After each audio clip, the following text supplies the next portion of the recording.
video to show you how to change your yarn. My piece of yarn here is running out. So when I run out, I want to switch from this one to this new one. You can do it at any time. I'm actually going to just do it right here rather than waiting till I get all the way to the end, because this one happens to also be orange, so it'll kind of pick up and you won't ever notice the change there.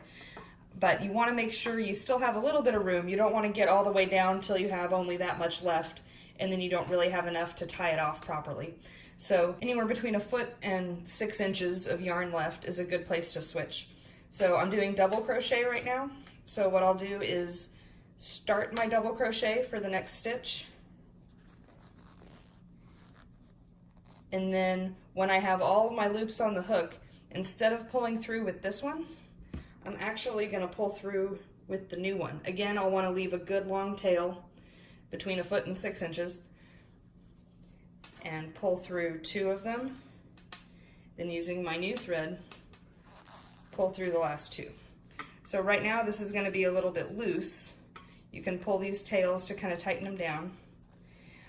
Depending what you're doing, sometimes I actually just tie a knot with the tail that I finished off and the tail that I'm starting with. If you're doing something like a toy that you don't want to come apart, that's a really good way to switch it, because that knot's going to stay on the inside and it's going to prevent that hole from ever forming on the outside.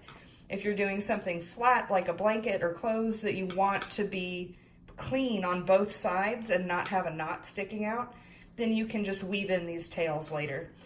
And I'll show you that in another video. So for now, we've switched to our new thread, so I can just continue on with my double crochet like normal.